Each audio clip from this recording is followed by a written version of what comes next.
Hello and welcome to the France 24 interview. This week, China's new president Xi Jinping made his first foreign visit, stopping first in Russia and then in Africa.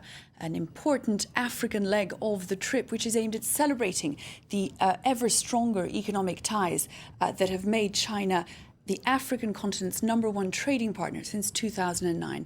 Speaking in Tanzania at the beginning of the African leg of the tour, the Chinese president called for a partnership of equals. Is that actually what these African countries enjoy with China, or indeed is it something they could ever aspire to? That's the question at the heart of today's interview. I have the pleasure of meeting with a man who knows more about China particularly and its relations with Africa more generally than most, Jean-François Di Meglio, who's president of the Asia Center here in Paris, a think tank that specializes in these matters. First of all, the figures, first of all, are staggering. Right. $10 billion worth of exchanges in 2000, 200 billion in Correct. 2012. It's Yes. an extraordinary increase. Yes. Well, it's still a fraction of the exchanges that China has with other partners, of course, because Africa has China as its first partner, but the reverse is not right, obviously. Africa trades more with other continents, but for obvious reasons. But the peculiarity of the trade between China and Africa is that in many occasions, China has a surplus. With Africa, China has a deficit. China imports more from Africa than it does export to Africa. And for obvious reasons, because the trade between Africa and China is mostly related to very expensive goods, which are basically commodities, oil and various metals. So China has to compensate for that. So it's very interesting to speak about a partnership of equals, because on the one hand, China is less equal towards Africa than it is with Europe and the US, because China has a deficit with Africa, but conversely, the terms of the exchanges, the terms of the trade, are not exactly exchanges between equals, because of course China is much more developed than the countries it trades with in Africa. And it is that facet of the inequality within the relationship Absolutely. that so many people have focused on, increasingly warning of the dangers of a sort of neocolonialism. Is that something that you fear when you look at these disproportionately weighted relationships? There is a growing resentment in Africa towards what China is doing. But one has to remember a few historical facts, which are that, by definition, China will never be considered as a colonial country, for a very simple reason, which is that Africa and China have entertained relations during the colonial times, and that China was on the side of the African countries. So it's very difficult to totally reverse the situation. It's very easy, conversely, for China to remind the Africans that China was on their side. Obviously, China tends to put into brackets the period during which, between, let's say, 79 and 89, where the reform era was just starting in China, and China tended to forget about Africa. But apart from this period, there is a long-standing relationship. And even in the 19th century, lots of Chinese were emigrating to South Africa. The same token, Indians were emigrating to South Africa. So the relationship is there. Now, obviously, there is an issue about what type of relationship is taking shape.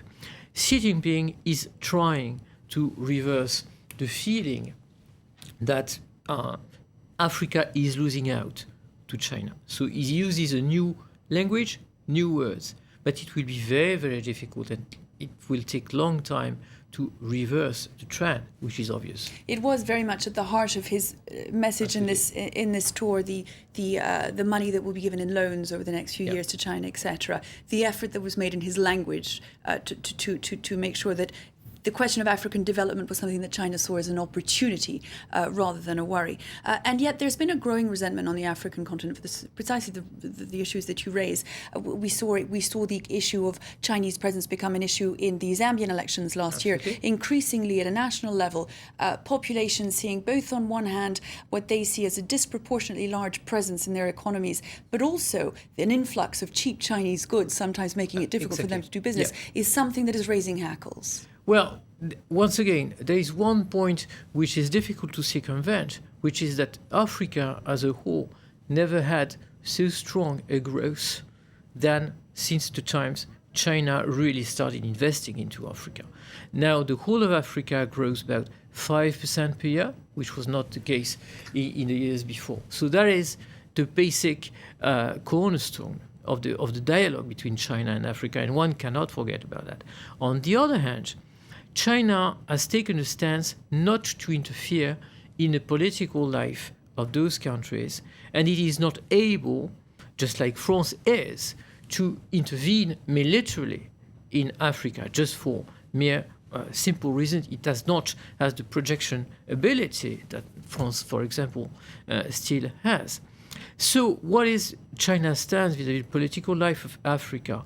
Stability.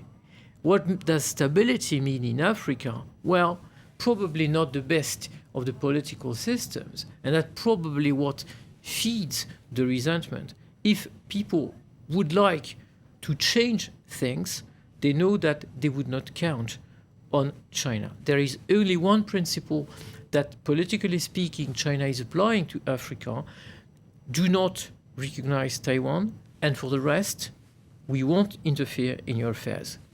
It is the big difference between the approach of the West on one hand and China on the other. We heard Hillary Clinton on her tour last year warn in veiled terms of the exploitative nature of China's relationship with Africa. Similarly, we hear Xi Jinping this time warn in veiled terms of the West's tendency to get involved in the internal politics of countries, each trying to adopt this very different attitude towards China, towards Africa rather. The Chinese sort of pragmatism seems to be working better.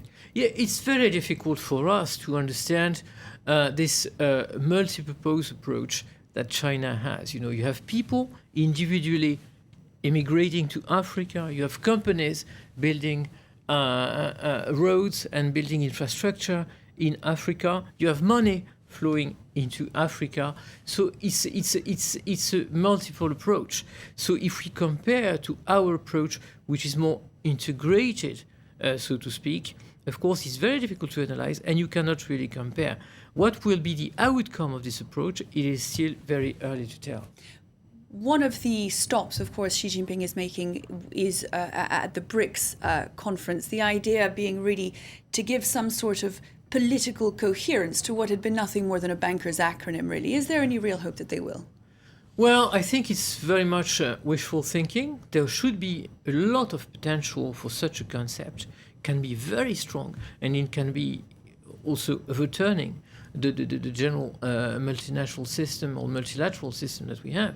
Now, when we look at figures, the BRICS concept is basically blowing up now, because you have Brazil going into almost recession now. You have India slowing down, and on top of this, losing its industry, not losing, but growing less its industries and the services, when actually the BRICS model was a kind of harmonious growth of various areas, just like China did. Now the models are splitting apart. So it's more and more difficult to talk really about BRICS. You know, it was an invention by an analyst in an investment bank. People tended to buy it for a few years, and probably the concept has to be revisited.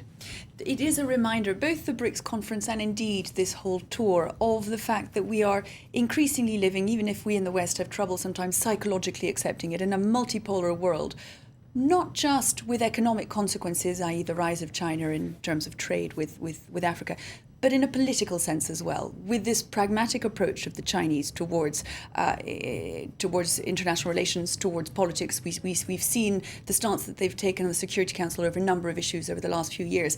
And it is a reminder of their strength in a number of different respects. Yeah, absolutely. It's a different approach, and one can even take a step further. If we take the name BRICS, can you imagine that emerging countries would use a concept invented in a US investment bank just to define the type of organization they are in? Try to think about the reverse. Western countries borrowing a concept from some economic organization from the BRICS, this is just unthinkable. And that shows you the pragmatism of those countries, which is sometimes very difficult for us to understand. Jean-François Di Meglio, thank you very much indeed for having been our guest today. Thank you. That brings us to the end of today's interview, but we'll be back very soon for another here on France 24 to stay with us.